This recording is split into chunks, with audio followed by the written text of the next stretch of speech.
हे प्रभु, आप ही जीवन के आधार हो, आप ही दुखों के हरने वाले हो, आप ही हमारे सच्चे साथी हो।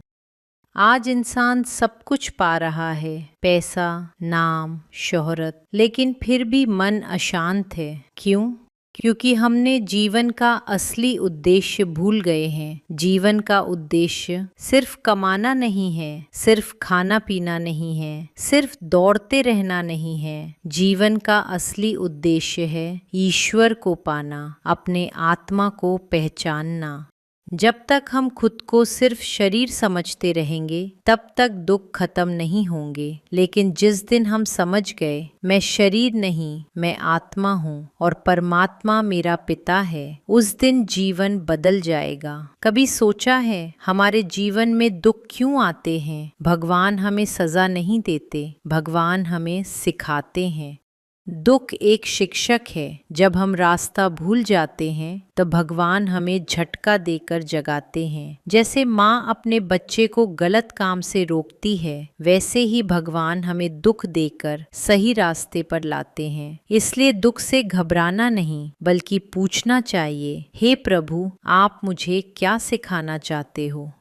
भक्ति की शक्ति। भक्ति क्या है? सिर्फ मंदिर जाना नहीं, सिर्फ पूजा करना नहीं। भक्ति है हर पल भगवान को याद करना। खाना खाते समय भगवान, काम करते समय भगवान, सोते समय भगवान। जब हर पल भगवान याद आते हैं तो मन शांत हो जाता है।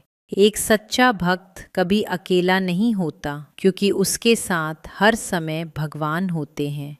एक बार एक आदमी बहुत परेशान था। उसने भगवान से कहा, प्रभु, मेरे जीवन में बहुत दुख हैं, मैं अब चल नहीं सकता। भगवान ने कहा, चलो, मैं तुम्हारे साथ चलता हूँ। वो दोनों रेत पर चलने लगे। जब आदमी पीछे मुड़कर देखता है तो उसे सिर्फ एक जोड़ी पैरों के निशान दिखते हैं। वो गुस्से में कहता है, प्रभु, जब मैं सबसे ज्यादा दुख में था तब आप मुझे छोड़कर चले गए। भगवान मुस्कुराए और बोले, बेटा, वो निशान तुम्हारे नहीं, मेरे हैं। उस समय मैं तुम्हें गोद में उठाकर चला था।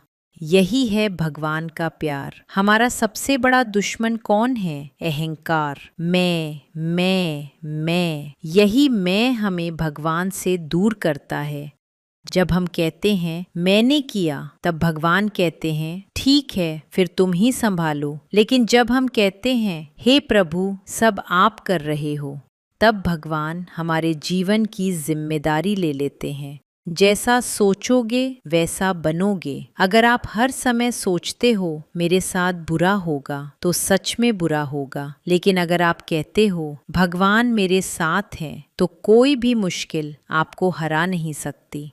हम या तो भूतकाल में जीते हैं या भविष्य की चिंता में, लेकिन भगवान हमेशा वर्तमान में मिलते हैं।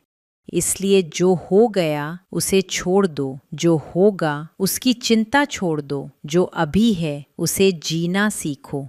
आज से एक संकल्प लें, हर दिन 5 मिनट भगवान को देंगे। हर काम से पहले हरि ओम बोलेंगे, किसी का दिल नहीं दुखाएंगे और हर परिस्थिति में भगवान पर भरोसा रखेंगे। याद रखो, भगवान दूर नहीं है, वो आपके दिल में है, बस उन्हें पुकारो।